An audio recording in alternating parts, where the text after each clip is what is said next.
Thank you for tuning in to Koppen Comic. I'm Brian Koppen, and we're here with Kevin Dombrowski.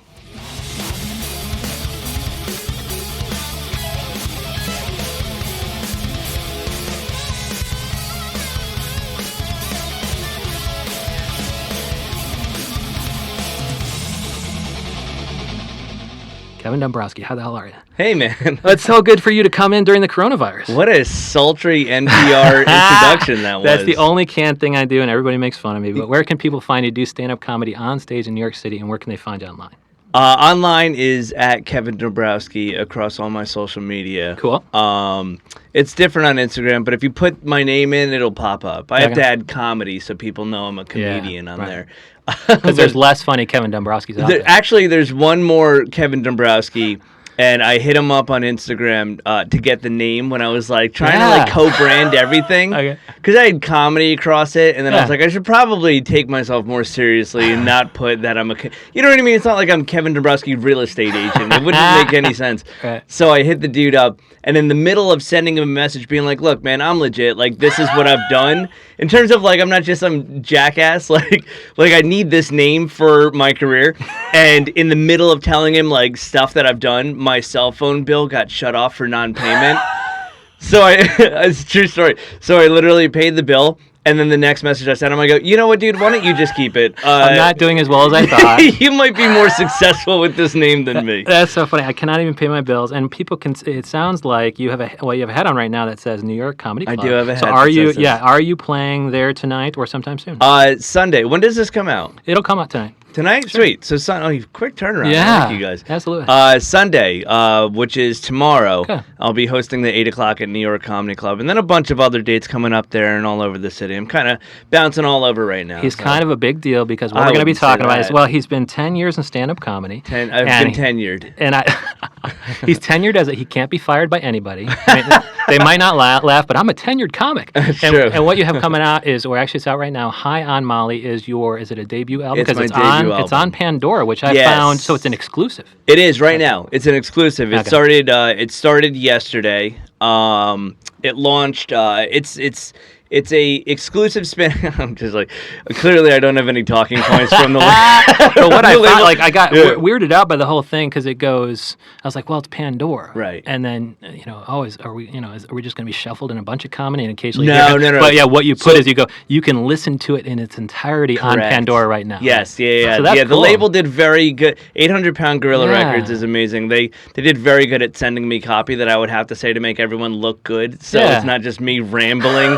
But no, it is my debut album, so it's coming out on the 20th. Okay. The pre-sale is March 11th, which is this Wednesday, and then until it's officially released on iTunes, Google Play, Amazon, and then every other streaming site. Yeah. It's exclusively on Pandora. So Pandora has the rights to stream it right now on demand for free. Cool. So if you Google if you Google in Pandora, what an old man I am. That's 10 years of stand-up comedy, man. Take the good with the bad. You're a little bit older. If you type my name into Pandora or High on Molly, you can stream the entire album for free and on demand right now. Okay, now real quick before we get into just what kind of. Do you want to know why it's High on Molly? Well, I'm going to get there. I'm going to get to why it's called High on Molly, and that'll be at the end. Yeah. Until then, I want to talk about the 10 years in stand-up comedy that kind of led to High on Molly, and what can you tell us about what a new stand-up comic can expect during those 10 years? Do they break up in kind of distinct phases that you can discuss? Yes. Okay. Yeah, that's a great question, by the way. I do think I look at you like, oh, cool. Well, I'm doing something. Means you got to answer it. Yeah. Now you got to answer it. No. That's a very good question. I can only say from my experience because everyone's race is everyone's race. Comedy is Shawshank. It's how long you're willing to crawl through shit to get to the other side. That's all it is. And it's like every comic with talent. No one can teach you to be funny, but people can help you learn the skill of stand-up. You can cultivate a talent into a skill. Oh, cool. So being able to cultivate that into a skill and then work on it. Well, how is that done? How do you cultivate?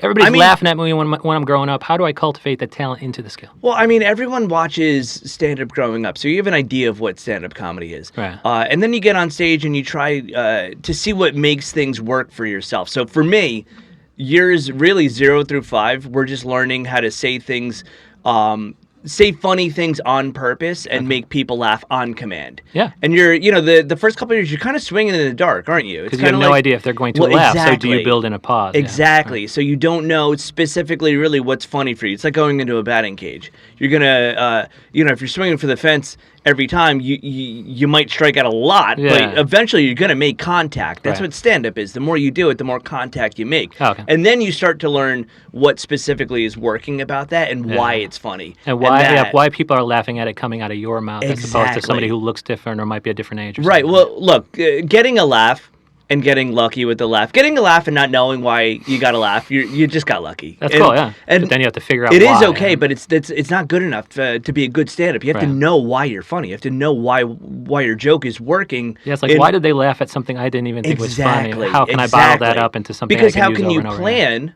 and how can you develop that further and more intricately if you don't know what's getting laughs specifically? Yeah. You're just kind of poking around in the dark. So for me, it was like 5 years I started to learn how to make people laugh on purpose, and then I started to really make them laugh at things I wanted them to, and manipulate emotions, and push and pull, and figure out, okay, if I say this, they're going to do this, and that reaction is what I'm really going for. So let me say something up front that'll push them away, so that at the end it proves my point, and I pull them right back in. And it's complete control of the audience, and that's really when you get good at stand-up. It's like when you start to figure out, number one, you stop questioning really what's funny, because why would you say anything on stage that you don't think is going to be funny? Yeah. You know what I mean? Like 10 years later, if I'm still being like, I don't know what's going to work, like, what am I doing? But knowing why exactly it's funny is like, it's the most powerful tool. Wow. Stand-up's all about connecting with your audience, but knowing why everything is working is the most powerful tool that you can have. And I guess the difficult thing to figure out, or one of the difficult things to figure out, is what content coming out of my mouth is making people laugh and why. Totally. And so what about High on Molly, it kind of presents you as maybe a drug user. It does, and that's why I like the ambiguous name. But but it's not. Is there actually a person named Molly? Or something? My wife's name is Molly. Thank God, good. Yeah. Because I would think that coming out of your mouth, High on Molly might not ring too genuine. So I guess I'm relieved that you're talking about a woman. It is. Okay. It's about your wife. That is cool. Yeah. Are you worried that it's going to turn people off a little bit, like that they're going to be less No. likely to stream I it like the because of ambiguity. I think people are curious about it. I get when people introduce me that he's got an album coming out called High on Molly, the audience laughs. Okay. And then I get on stage and I'm like this. I wouldn't say older, but I'm a grown man. I'm in my 30s. I'm married. I look seemingly like I have my shit together, and then I talk, and you're like, what a head case. But going on stage, I think it's like this juxtaposition of like they expect some kind of young stoner kid to get on stage, and then I'm like talking about like wanting to have kids and like pass on a legacy and like all this crazy stuff. Do you even toy with the whole Molly thing at the beginning, like on the album itself? Well, I wrote a joke specifically for it. I changed a joke to be about the album. So I was trying to think of what the album name would be, because technically the album is about from when I got engaged to my wife, how I proposed, all the way to right after we got married. Okay. So there's one straight story, and all of my material just goes towards it. It was written in over 2 years in 2 30-minute sections. And what happened to the other stuff in the first eight years of your life? It's still there. There's still some stuff. Some stuff has gone into it.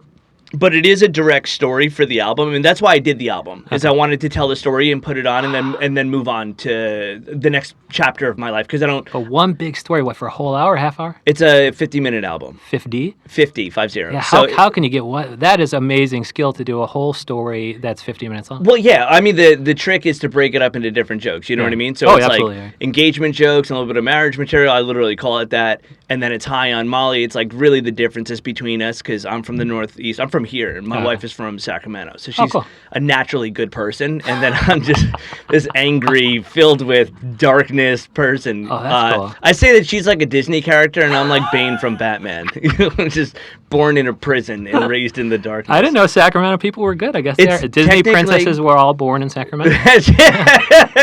Yeah, exactly. It's a Rapunzel, let your dirt out. It's a farming town. There's nothing there, but it's all. It's the happiest place in America. She told me there was a study done that there was the happiest place in America. She's calling out studies. Dude, I go there and it's like a history of violence. When that dude, remember the movie where the guy like secretly killed all these people and he pretends he doesn't remember it? That's like what I'm like being in that town. I'm just like this angry New Yorker.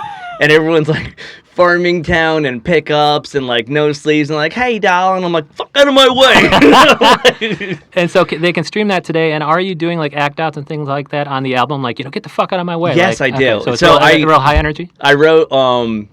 There's 2 jokes about my honeymoon. There's where we were gonna go and why I didn't want to go there, and then where we ended up going and what happened anyway.